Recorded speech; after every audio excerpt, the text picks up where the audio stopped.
nerad používám výraz těžké. Obtížnost není ta věc, které se u našich her snažíme dosáhnout. Je to pocit úspěchu, pocit vítězství. A nějaká ta porážka je k vítězství přece nutná, ne? Jsme v 94. V televizi běží první série Přátel. V kinech zase Pulp Fiction nebo Forrest Gump. Vzniká spousta skvělých nápadů, vynálezů. Jsou vydána legendární hudební alba i hry. A taky jedna nová konzole, která později změní svět. Ale zatímco je celý zbytek světa ve zlaté éře, na Japonsko začíná pomalu dopadat ekonomická krize. Firmy krachují. 100 000 zaměstnanců přicházejí o práci a celá země se potápí v dluzích. No a uprostřed toho všeho právě začíná náš příběh.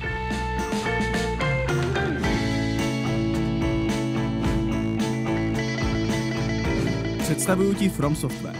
Tahle IT firmička vznikla před 8 lety a až donedávna se živila tvorbou nejrůznějších programů na zakázku.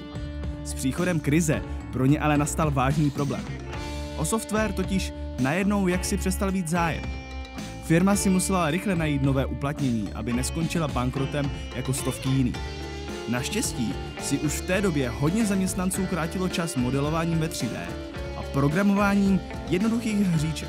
Firma už se kdysi dokonce jednu skoro pokusila i vydat. Gigant Sony navíc zrovna hledal vývojáře, co by mohli tvořit hry na jejich PlayStation a nabízel za to spoustu peněz. Bylo tedy rozhodnuto. From Software oficiálně vkročil na pole her. Hned začali pracovat na své prvotině. Muselo to být něco speciálního. Žádná skákačka pro děti plná barev, kterých bylo tehdy plno, nepřipadala v úvahu. S nápadem nakonec přišel samotný ředitel studia.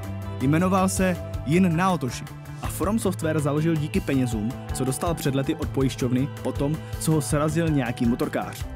Šílený příběh, co? Vlastnit herní studio byl vždycky jeho sen a teď se mu konečně plnil. Celou hru si vzal osobně na starost. Asi by si tehdy nenazval zrovna akční hrou. Jin se rozhodl jít naprosto opačným směrem než jeho konkurence. Hra nebyla rychlá, barevná a už vůbec ne přívětivá novým hráčům. Právě naopak. Šlo o zatraceně temný a náročný zážitek, určený jen pro úzkou skupinu hráčů. Vývoj trval jen 6 měsíců, aby se stihlo vydání PlayStation. Pak byla hra narychlo ještě pojmenována jako Kingsfield a poslána do prodeje jen pár dní před Vánoci. Co si budem povídat, kdo ví, jaký úspěch to fakt nebyl. Podle recenzentů byla hra až příliš pomalá, měla špatnou grafiku a hráč byl kvůli vysoké obtížnosti spíše frustrovaný, než aby se bavil. Kingsfield se dokonce ani nikdy nedostal na západ a do angličtiny ho poprvé přeložil až nějaký nadšený fanoušek v roce 2006. From Software se ale nevzdává a tak o rok později vzniká druhý a po dalším roce ještě třetí díl. Vývojáři teď už poučení ze svých chyb tentokrát už dokázali vytvořit solidní hru. Oba díly byly podstatně úspěšnější a konečně se dostali i k nám, jen s trochu jiným číslováním. 2 byla na západě 1 a 3 zase 2. No, to aby v tom nebyl zmatek, když ten úplně první díl mimo Japonsko nikdy nevyšel. V následujících letech je ve studiu pěkně rušno. Vydává se jedna hra za druhou, často dokonce 4 nebo 5 ročně. Vzniká třeba RPGčko Shadow Tower, série Echo Knight, nebo karetní fantasy Lost Kingdoms. Hry obvykle nemají nějak zvlášť dobrá hodnocení, ani prodeje, ale From Software dokáží uživit. Ze všech těch her a sérií však vyčnívá jedna, která podobu studia úplně změní. Jmenuje se Armored Core a nejde ani tak o sérii samotnou, jako o to, koho do studia přivedla.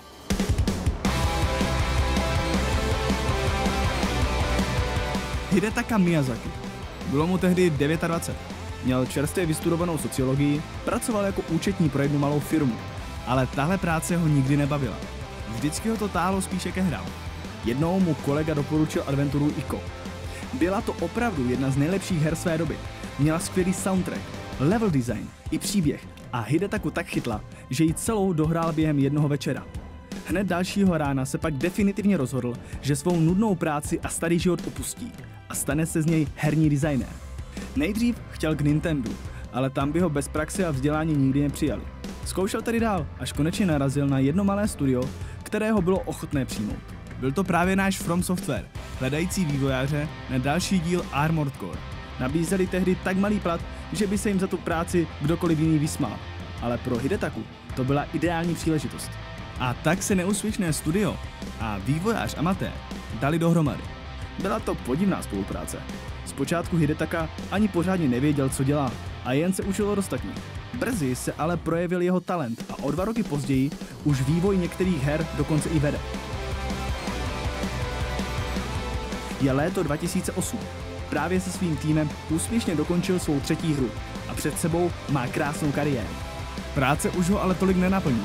Nechce pořád pracovat jen na Armored Core. Rád by vyzkoušel i něco jiného a hned se mu objevuje příležitost.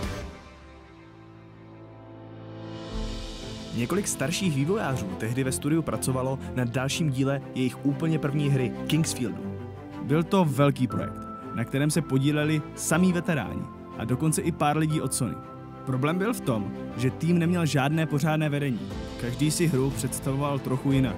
Brzy se projekt začal potápět a všem ve studiu bylo jasné, že tohle nikam nevede. No a v tu chvíli se o hře dozvěděl ambiciózní Hidetaka. Hned se mu to zalíbilo a poprosil ředitele Jina, aby ho nechal projekt vést. Ten rád souhlasil. Došlo mi, že z té hry budu moct udělat cokoliv budu chtít.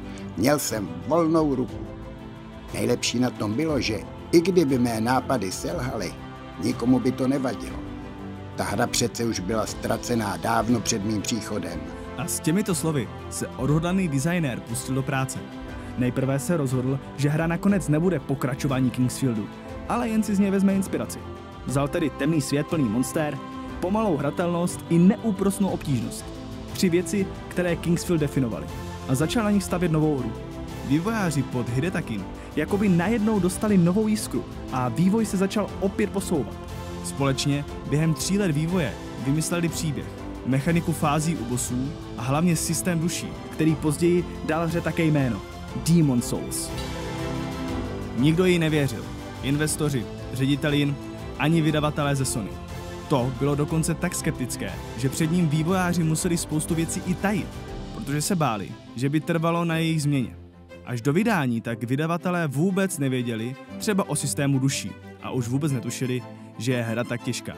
Když pak tehdejší ředitel Sony zkoušel těsně před vydáním krátké demo, z překvapení hru okomentoval jako neuvěřitelně špatnou a frustrující. Byla na něho tak těžká, že se během 2 hodin nedokázal dostat ani ze startovní lokace. Po téhle události se v Sony chvíli uvažovalo, že Demon's Souls vůbec nenechají vyjít. Byli přesvědčení, že to bude propadák. Nakonec je vedení From Softwareu sice přesvědčilo, aby hře dali ještě šanci, ale přesto Sony na poslední chvíli alespoň zatrhlo anglický překlad a opět úplně zakázalo hru vydat na západě. Demon's Souls tedy nakonec v únoru 2009 vyšel. Pravda, zpočátku se opravdu moc dobře neprodávalo, ale po pár týdnech biznismenům v Sony spadly brady. Všechno se vyprodalo.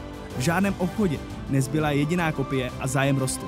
Náklad kopií vydavatelé tak podcenili, že ani nestíhali včas tisknout další. Hráči i recenzenti byli nadšení, radovali se z návratu starých dobrých časů videoher. Gratulovali Hidetakimu a nadšeně se pouštěli do dalších a dalších pokusů o zabití bose. Na konci měsíce bys nenašel snad žádnou recenzi, co by hře dala hodnocení pod 9 z 10. Sony okamžitě znovu odstartovalo anglický překlad a už v říjnu se Demon's Souls podíval i do té Ameriky. Během měsíce tam prodalo 150 000 kopií a stala se 11. nejprodávanější hrou. I přesto, že jí nikdo nevěřil. Byla moc těžká a téměř ji zakázali vydat. I přesto, že neměla žádný marketing a její autory nikdo neznal. Jenže to už teď neplatilo. From Software získal 100 000 fanoušků po celém světě, kteří už teď napětě čekali na pokračování. A tak vzniká série Souls. Vývojáři už ale nechtěli a ani nepotřebovali znovu spolupracovat se Sony, takže si našli lepšího vydavatele. Problém byl, že Sony stále vlastnilo autorské práva na Demon's Souls. Proto Hidetaki lehce mění název i zasazení. A ještě v létě 2009 vývoj začínal. Přesně o 2 roky později je bez větších problémů u konce. Hra vychází nejen na PlayStation, jako minule, ale taky na Xbox a později i na počítače. Ty se původně vůbec neplánovali, ale PC hráči hned po vydání uspořádali petici, sehnali přes 90 000 podpisů a nakonec tak vývojáře donutili hru v roce 2012 přeportovat i na svou platformu. A vyplatilo se. PC hráči nakonec tvořili asi 40% všech prodejů. No a těch bylo celkem 3x tolik, co posledně. Zhruba 3 miliony. Hra samozřejmě vyhrála i řadu cen a dnes ji už považujeme za jednu z nejlepších her všech dob. Stala se inspirací řadě dalších titulů, hlavně svým soubojovým systémem. Třetí zaklínač, God of War, Destiny, Enter the Gungeon, Lord of the Fallen, nebo dokonce i Netflixová série Stranger Things. Tahle všechna díla se Dark Souls nějakým způsobem inspirovala. Čas plyne dál. Přichází rok 2014 a na pultech obchodů se objevuje Dark Souls 2. Hra je veskrze stejná jako jednička. Vývojáři nechtěli měnit něco, co tak dobře funguje, a tak upravili jen pár drobností. Jedna velká změna tu ale přeci jen byla. Na vývoji už se nepodílel Hidetaki. Místo něj byl hlavním designérem starý známý ředitel Jin. Když se to fanoušci poprvé dozvěděli, nebyli moc nadšení. Rychle se rozšířily názory, že na hře pracuje ten horší tým a dopadne to špatně. Mnozí taky tvrdili, že Hidetaki od své série odešel, aby se mohl soustředit na nějaký nový, větší projekt. No a tahle teorie se nakonec ukázala jako pravdivá.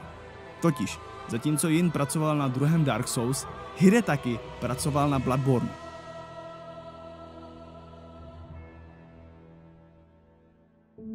Jako první vyšlo v březnu to Souls. Hra opět zbořila veškerá očekávání. Dokonce až v takové míře, že se studiu ozvala japonská firma Kadokawa a po krátké dohodě odkoupila 80% jejich akcií. Díky tomu mohl From Software otevřít novou pobočku na severu země, která se od té doby specializuje na animace a CGI. Zároveň si ale nový investor vyžádal pár personálních změn. Ta největší byla odchod ředitele Jina. Nikdo pořádně neví, proč ho tehdy Kadokawa chtěla ze studia vyhnat, ale řekl bych, že mu to ani moc nevadilo. Dostal tučné odstupné a mohl svou firmu svěřit do těch nejlepších rukou. Hidetakimu. Ten svůj první rok jako nový generální ředitel tráví dokončováním Bloodborne, svého nového mistrovského díla. Celý nápad na tuhle hru vznikl už někdy v roce 2012, kdy za ním znovu přišlo Sony a nabídlo mu spolupráci. Potřebovali nějaký tahák pro svou připravovanou PS4 a Hidetaki se zdál být ta nejlepší volba. Dali mu absolutní kreativní svobodu, spoustu času a hromadu peněz. Začala tedy vznikat úplně nová hra, sice vycházející z mechanik Dark Souls, ale se svým vlastním světem a pravidly. Atmosféra byla jako vystřižená z Drákuly. Temné gotické hrady a kostely byly inspirovány těmi rumunskými a dokonce i českými. Několik vývojářů k nám dokonce jednou přijelo, aby si tu naše stavby nafotili. Bloodborne se nakonec stává snad nejlépe hodnocenou hrou od From Software vůbec. Prošla si ideálním vývojem bez jakýchkoliv problémů a stala se skutečně dokonalým kouskem. Hidetaki za ní patřičně dostal i několik cen a celý From Software se ten rok téměř stal i nejlepším studiem. Jen o pár hlasů ho ale nakonec překonal CD Projekt. Do uzavření našeho příběhu už chybí jen kousek. Vychází ještě pár remasterů starších dílů a v roce 2016 pak třetí a poslední Dark Souls, které celou soulovskou sérii uzavírá. Hidetaki na něm opět pracoval spíš jen částečně, jelikož začal vznikat ještě při vývoji Bloodborne a brzy po jeho vydání se zase přesunul na nový projekt Sekiro. Další hra, která bere všechno dobré ze Souls a posouvá to ještě na další úroveň. To už se nás dnes ale netýká. Prošli jsme historii nejen jedné malé série, ale celého žánru her, kterému nikdy nikdo nevěřil. A přesto si dokázal najít cestu až mezi největší herní velikány dnešní doby. Byl to příběh několika lidí, co nedbali na to, co říkají ostatní, a prostě si šli za svým snem. I přes všechny ty překážky, které se jim stavily do cesty. Abych byl upřímný, vlastně mě vůbec nezajímá, jak se na mě lidé koukají. Nezajímá mě, co si myslí a co říkají. Jediná věc, na které mi vždycky záleželo, je, abych se neustále posouval. Abych tvořil něco nového, něco speciálního, něco, co nikdo jiný nemá.